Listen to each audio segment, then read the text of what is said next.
everyone's different, aren't they, in terms of what they do to relax, to release. And I really like that there are a variety of situations that you actually use. So that gym thing, that walking as well, and also noticing that you're on that laptop as well quite a Yeah, lot. I know I am because I'm Yeah. giving all my time into my work, Yeah. and then other parts of my life are not getting attention. So you need to be able to recognize that and think, hang on a minute, not this doesn't feel right. I think that's the biggest thing is just it is hard. So you need to, yeah, recognize that. Great. Thank you for that. Shane, let's hear from you. I think it's really important that we talk about mental well-being and how do we de-stress because ironically we work in the beauty industry, which is all about making people feel good, but actually we neglect how we feel good as people working in the industry. I'm one of the co-founders of Shake Up Cosmetics. We are a men's skincare and cosmetic brand in the UK. So we've been going for about 4.5 years. And it's been a roller coaster to say the least, because of COVID, the whole geopolitical problems around the world, and high cost of living, all of that stuff has happened in the last 4.5 years. Oh yeah, and Brexit. That's tough journey, right? And I think all entrepreneurs, big or small, will probably relate to that. And I think for me, I haven't really figured out how to really properly de-stress yet, if I'm honest. I try my best. I try to go for walks on the weekends just to get myself out. And I think it will do a lot of good. And also just getting yourself away from your usual environment and, getting a little bit of perspective as well. I think that's probably important. Talk to friends, talk to family, and just have some me time and be present wherever you are and not let the past or the future worry you. Just be present. Do try to do that, although I'm failing most of the time, I have to admit. And I think another thing I would say is digital detox. Honestly, I don't think our brain is actually designed to take on that much information. I think social media is getting a little bit too much. I mean, I honestly find myself sometimes scrolling through even just work stuff. I have to turn the sound off at least because it's just sensory overload and I feel so attacked. And I think we just receive too much information day to day, and that is not helping. It doesn't help us focus on what's important anyway. And when we're constantly distracted by new things, shiny things, and small things, and pointless things, and social media is just not useful in that sense. So I think figure out how to use social media for your life, and create a role that it plays, and not a negative role. I think that's probably important as well. That people need to think about how much time to spend on social media, how much time to spend on yourself away from it. Great. That's really important. Let's move away from all these kind of devices that we have and all this information that we're bombarded with continually. How do we find space to kind of like just rest, just be silent, be still almost? That's really interesting. Thank you so much. What about Sharon? I noticed you in the chat. We have a few in the chat. We've got from Manuela, walk in the park, music, great. Carol's got swimming, cycling, yoga, meditation, and singing. She does it all. But what are your thoughts? So, hello everyone. My name is Sharon Lloyd, and I am the outgoing co-chair for the Diversity, Equity and Inclusion Committee at the British Beauty Council. With my other hat on, I'm also an academic and I write about beauty and identity. The thing that I'm very mindful about when we talk about what we do to relax is that we all need to have like different tools to get us into that state. And so just for transparency, I've got high ADHD traits. So relaxing for me is not easy. I work and work and work, and I don't know when to switch off or how to switch off sometimes. So being able to relax, what I've discovered is useful for me is to make it an event in itself. What I've been reading about, particularly recently, is making that event to be about sleep, prioritizing sleep. Women require up to 10 hours of sleep. I don't know about you. I would love to have 10 hours every night. Doesn't happen. And actually, I was looking at some more studies, and they're also saying that women just require an extra 10 to 15 minutes more than men for sleep. And that's because our sleep tends to be disrupted for a variety of reasons, whether it's childcare, for me, postmenopausal now. Our sleep throughout the majority of our lives as women is disrupted. And so the way that what I'm practicing at the moment is to make the ritual of preparing for bed the thing that calms me down. I mean, of course, I'm in the beauty industry, work with the beauty industry. It is all about the lotions and potions, but also it's about touching oneself, reconnecting to oneself before one prepares to get your head down. And it's also, and I hear what you're saying, Shane, about doom scrolling. We all do it. Let's just admit it's our dirty habit. It's the thing about preparing yourself for that ritual before you go to bed. It stops you picking up the phone and it takes you away from it. Certainly for me, I really don't want to get my lotions and potions on my phone afterwards. So I do not pick it up afterwards. So it makes me stop. It makes me reconnect with myself. And what's so interesting is that because we spend also a lot of time not just looking at a screen for information, we spend a lot of time looking at ourselves. And that disconnect of who we are, who we really are, I think it's really important to get in front of a mirror and actually touch ourselves on the face, reconnect, because I think part of that social media anxiety build-up is because we are not being physical. So that's the thing that I think for me is working quite well as an ADHDer post 60. Brilliant. I really resonate with that whole thing about self, about bringing self, real self, three-dimensional self into the mix here. There's so many layers and so much that we are almost distancing ourselves from because just the environment we live in these days. We don't have time to think because everything needs to be now. We're engrossed with so many different options and opportunities. And it's like, what decisions do you make that are healthy for yourself when there's so many options out there? And sometimes there's within the mental fitness kind of sphere, we have this thing around a childhood picture, taking a childhood picture of yourself and looking at how innocent you were and how beautiful you were and how, all the years of experience that you've had, just seeing the pureness of who you were. But you are still that, and it's kind of connecting into that as well. Yeah. So that's really interesting. Thank you for that. Rob, let's introduce ourselves and tell us your thoughts. Hello. Hi, everyone. Firstly, thanks for having me. I really appreciate it. And yeah, it's an honor to be here. For me, so I'm in Manchester. The lights have just dimmed because one of the things that I actually have is timers set around the house for everything to set moods. So it's now an hour after sunset, which means that the lights have dimmed. I have a salon and barbers in Manchester, and I do Fashion Week globally with production. So burnout is something that I'm very aware of and have dealt with a fair few times over the past couple of decades.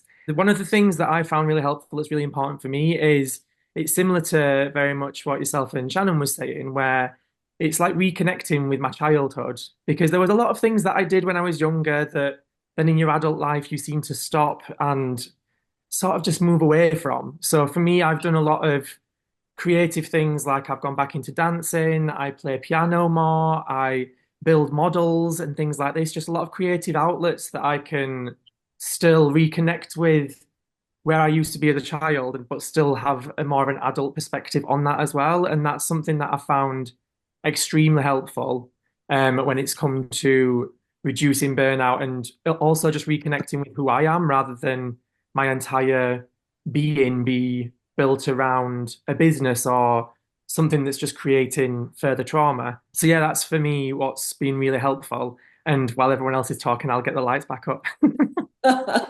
Brilliant, thank you. But I love the whole thing about the lights, because when a certain time of the evening, I have to have the lights quite dim because I don't want to stay alert. I want to start my bedtime ritual. And we've got, I think it was Carol in the chat was talking about that she has her bedtime ritual. Well, she's saying thanks because that's a really good reminder for her. But we've also got Lou who is saying kitchen disco.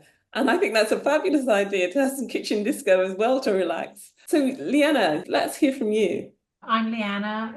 I've worked in the beauty industry for 25 years now, starting at Boots head office, and I now work with Ruby Hammer. But it's just one of my many hats. I'm a wife, a mother, a daughter, I'm the managing director, but I'm a volunteer. So when you start to look at all the different roles, it can be completely and utterly overwhelming. So for me, it's about setting small, manageable, realistic goals throughout the day. So, and it can be as simple as go outside, make a cup of tea, take 2 minutes for yourself, as well as having real business goals. It's setting personal goals to manage my own health and well-being. Well-being for me is about being comfortable in everything, whether it's mentally, physically, or emotionally. So it's really important. And I love, particularly Sharon, prioritizing sleep has become more important. I'd realized post-COVID, as we all got back on that treadmill, I suddenly realized I was getting, instead of 6 or 7 hours sleep, I was getting 2 to 3 hours sleep a night. Burnout comes pretty quick. And that's quite interesting that you started to notice that, because sometimes we can get to such a state where we almost think, how did I get here? It was definitely, COVID was that wonderful. At the time, I thought it was awful, but actually it taught us to relax. We spent more time with ourselves, or I at least spent more time with myself. We had more time. We were allowed out for the half an hour. So I made sure I was out for that time. And then suddenly everyone's back in the office and you're like trying to catch up with everything that you've been doing. And yeah, that was a big lesson for me. You can't do everything. Yeah. Reflecting on COVID, I used to walk, well, we had to walk everywhere, didn't we, really? And I walked everywhere and I just noticed a lot more. I felt a lot lighter in myself as well, because there was not as much to do during the days. And then you did, like Rob was saying, you pick up those hobbies that you had or things that gave you joy. You even played a bit, dare I say. But now we're back in the thick of it. It's almost as though we push those things aside, or there's not time for those great little things that we used to do. But what's really interesting, I pulled up some research from the Mental Health Foundation, and they estimated that 15% of UK workers have existing mental health conditions. In 2022, mental health was the 5th most common reason for sickness absence. And that's accounting for about 7.9% of occurrences. Well, the most phenomenal figure is in 2022-23, there were estimated 875,000 workers suffering from work-related stress, depression, and anxiety. So we can see how really important this subject is, and how it's great to have this discussion and have this discussion with yourselves as well. So it'd be great to hear if you've had some examples of what literally happened to you and how you've moved through that. Rob, can I come to you? Yeah, for sure. So with me personally, I've dealt with addiction issues. The one that's basically turned my mindset a lot more is the addiction side of it, because the opposite of addiction is connection. And because addiction is such a behavioral pattern, there was so many elements that I didn't realize that I was addicted to the work behavior that I had as well, and like how I moved off forward with that. And then creating more space and creating more time for myself has just made me a much better person to be around, a much better manager. I have the same amount of stress brought towards me, but I have more space for that stress, which has just helped keep everything on a much calmer scale. So I'm just more of a joy to be around now, but I wouldn't have said that about myself maybe about 6 months ago. Just reaching out for that kind of help when you need something like that, like talking to doctors, talking to charities. There's so many people that are out there that have courses that you can go through to help with these sort of things. And yeah, 100% for me, connection was a huge thing, because I built a lot of my relationships around work and the work that I was doing. But to now finally have separation within that and personal life has been such a huge aspect of creating calm. Thank you for being so open and authentic and sharing that with us. What is real is, though, even though we're in this space and we have an understanding and we notice these things, it can still happen to us. But if we notice and then do something about it, with our practice, change our behavior in some way, that's going to help us move forward. What about you, Shane? First of all, Rob, it was absolutely humbling to hear you being so honest and so open, and congratulations for overcoming all of that, because that is a lot. I mean, in comparison, I think many of us actually probably have much simpler problems in our lives, and yet they might also appear to be massive to us. I think for me, one of the biggest problems that I was having in the last few years was launching a brand just ahead of COVID, got hit by COVID, had to pivot very quickly. And I'm British Chinese, so but all my family live in China. My parents still used to live in Beijing, and actually I lost my dad in 2021. I know we were really, really close as a family, but obviously because it was during COVID, I couldn't even go back. So, I couldn't travel very easily back to China. So that was difficult. And it was also a very crucial stage of the business as well. We're literally just launching 2019, trying to, product launch that, pivoting into international market because the UK was just in lockdown. We were all fighting over toilet paper. No one was talking about skincare and men's cosmetics, let's face it. That was difficult times. But I actually felt, I have fond memories from the first lockdown, because I felt for the very first time I was forced to stop.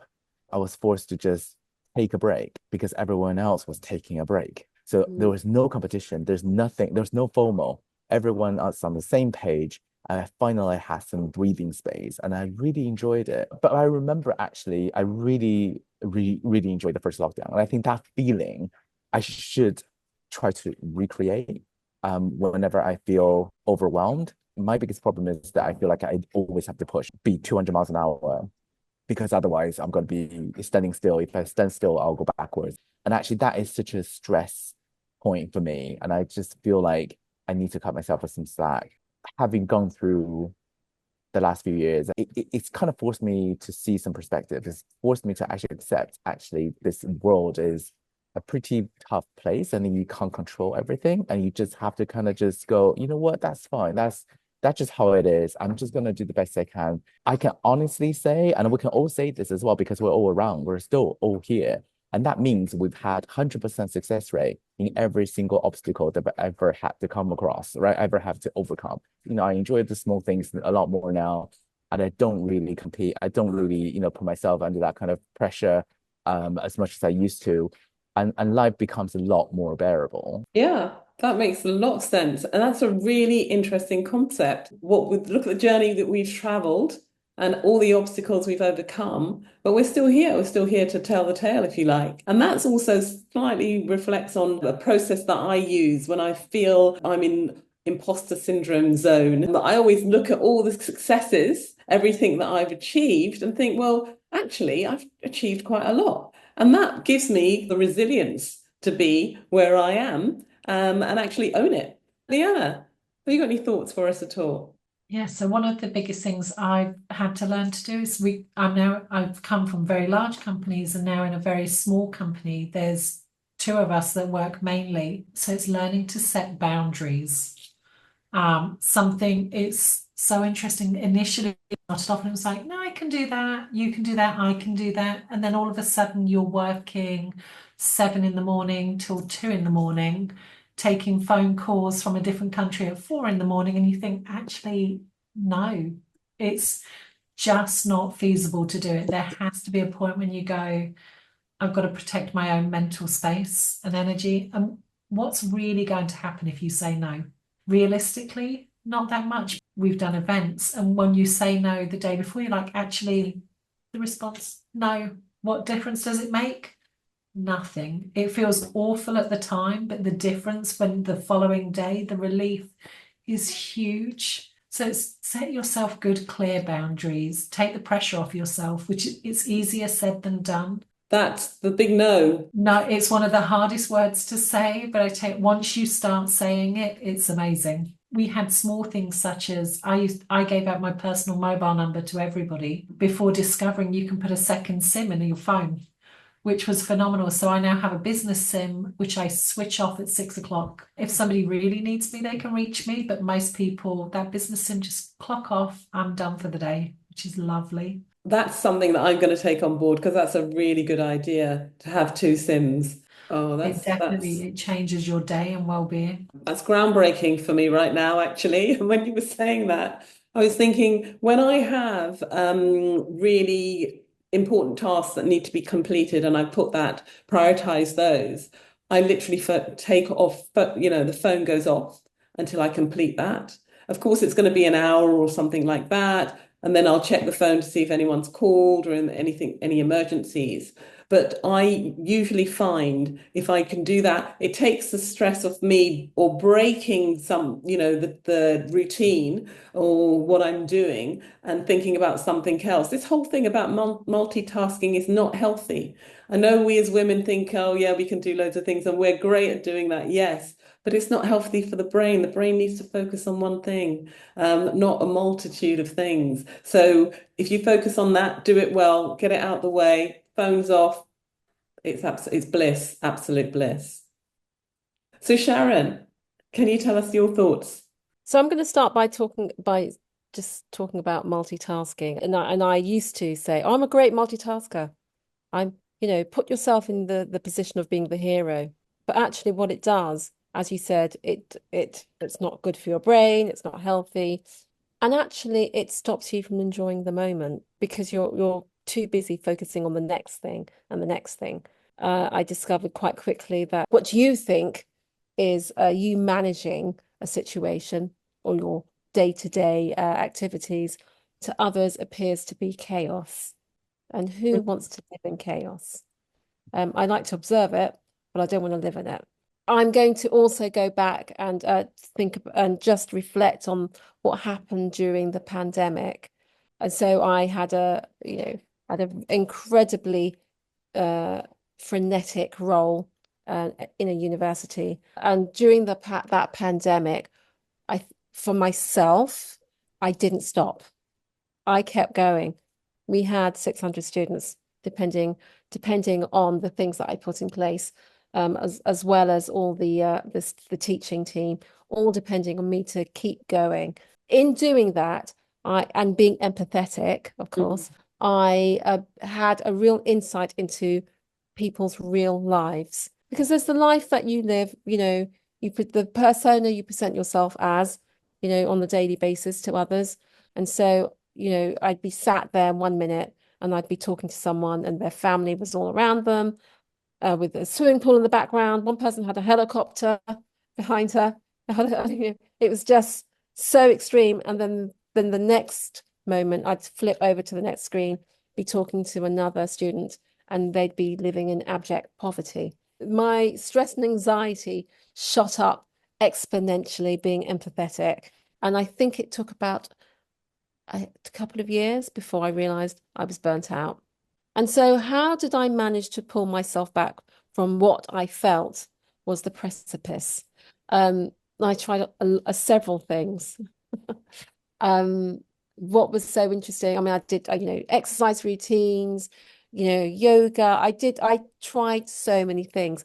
The thing that and I'm saying this to everyone, if you don't know what that is right now, you need to keep going and trying something else, because what fits one person might not fit you. It is about the situation you are in at that particular juncture in your life. Well, exercise did work for me for a bit and I needed. I think that what we need to be very good at is recognizing that we can reach out to others and get mental health support. It's okay. It's okay. We need to normalize that. And that's exactly what I did. As I said before, what we really need to be thinking about is a suite of tools, not just one thing, because we are human, we're malleable, we change, our lives change, our situations change, and we need to be able to have that suite of tools in place to address, I'm not going to say problems, our concerns as they come along. There you go. Brilliant. That whole piece around having a suite of tools is very important, because one day you may be feeling a certain way, another day you might be feeling a certain way. And Archie, have you got anything else to add? To be honest, I think everyone's covered everything. I like to think I don't stress too much, but I've got a lot on my plate, so I do burn out, I'll be really honest. But what I've found in the past few years is one of the things, one of my main missions was obviously around inclusivity and diversity, and that's why I'm on this committee. And there was a period where I was knocking on a lot of doors to get heard, and it just wasn't happening. And everything I was saying was making sense, and it was supporting loads of lovely things a lot of, brands could do to develop internally. But there was literally like no interest. And I think so for a good couple of years, I was feeling quite like, guys, come on, I'm trying to really help you and help my community and really try and make, especially because my work's in beauty, to really get seen more in terms of problems and issues we have as a community, especially because I'm South Asian. But fast forward now, because now I feel like I'm doing really great stuff, and people know what I'm doing and all the lovely initiatives I'm working on. And one of the things that's really lovely is what Liana said, is when you say no to things now, and rather than running for everything and saying, yeah, let's do this or let's try and do that, is my biggest outtake is have a clear objective. What are you trying to achieve? What's in your heart? What difference do you want to make in society or whatever you're doing? Focus on that and then align everything around it. Otherwise, you do feel that burnout. And another thing I do, I've got a really close friend of mine who's a Reiki master, and I've never done Reiki in my life, but she always tells, when I tell her, I feel really shaky, there's a lot going on, she will just tell me things like, just go for a walk, or do some meditation, or listen to some music, or you need to go and do some grounding or whatever. And I do feel there's something around the simple things to get you out of a situation. It just clears your mind, because my mind is full of things all the time. But having that clear objective, does this align with what I'm trying to do? Is this really what I stand for as a person? Do I really want to do this or follow someone's footsteps? Or do I want to make a mark of my own, a niche of my own? So I think for me, the clarity is really important, having that kind of vision. I might have waffled on a bit there. But I've been up since 6, and yeah. Well, there you go. You're really in it. Both Right now I yourselves. am. You're on the move. You've just finished a masterclass, Yeah. and you're talking to us here right now, and you're telling us what works for you and how you manage that and how it works for you. And what I really am hearing a lot and was resonating with me is this whole thing about make it simple. Seriously, make it easy. Don't overcomplicate things. Yeah.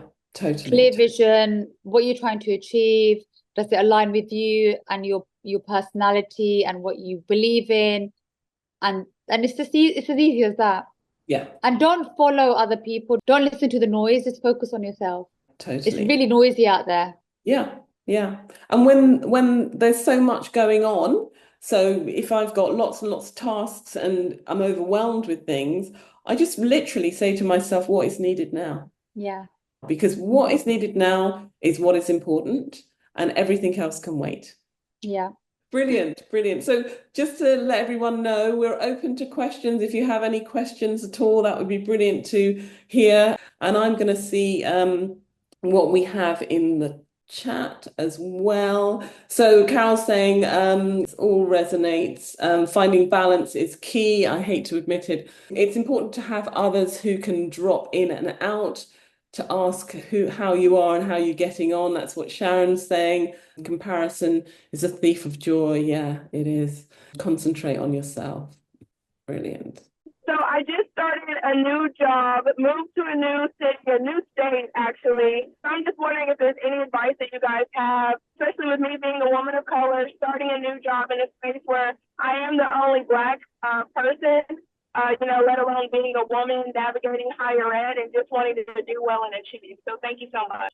When I first moved to the UK 25 years ago, I moved to Bath, which is a beautiful, beautiful World Heritage city. It's gorgeous, right? But it's also very small. And actually, when I first moved to Bath, I literally couldn't find another Chinese person around in the city. Turns out my brother and I, who moved together, we were the first ever mainland Chinese students at college in Bath. That was how old I am. I think for me, my experience is actually a positive one when I realized my differences, I actually turn it into my strength, my ethnicity, and the fact that I'm actually one of the twins, because my twin brother, together with me, and we're co-founders of the business as well. That became an icebreaker. It was the best icebreaker ever. And I actually turned that into my strength as in, when I approach the buyers, when I approach any business partners, I seems to get more attention compared to other British people, in my peer.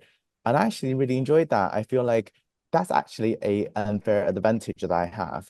So I think sometimes it's the way we look at things. If we look at it as a disadvantage, then that will be a disadvantage. But if you turn it into an advantage that you have, it might just really work for you. So it's really about your perspective, and it's also about your attitude as well, and that just be positive about who you are and present yourself as such, become visible. People can see you, will see you. I think that's just my personal experience.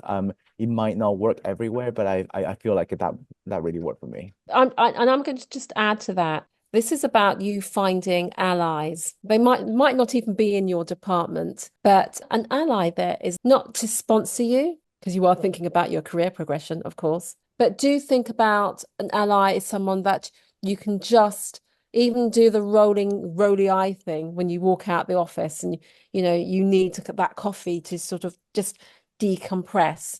The ally doesn't necessarily even need to be someone that's ahead of you. Could be, the guy around the corner just shuffling stationery around. An ally is everything. But the other thing I really want you to be very mindful of in your new post, because as you said, you are the only Black person in the office, please avoid code switching. It's so bad for our mental health, that flipping back and forth, presenting yourself as one person to one group and then presenting yourself as another person to another group. You need to find a middle ground where you are centered and in yourself. That is going to do wonders for your mental health and allow you to truly embody who you are and allow others to embrace it. Now, they might not always be comfortable with it, but you're going to be true to yourself. And that's the thing that's important. Do focus on you. I'd like to ask our panelists to give us one top tip they might have for well-being today.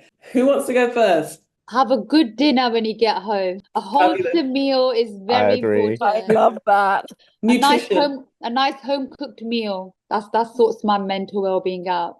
The three keys, aren't they? Sleep, exercise, movement, and nutrition. Yes. That's why we work so hard, right? I live to eat. But I'm gonna say I think it's kind of attached to food because of the sensation it can also engender. The thing that I love is smell.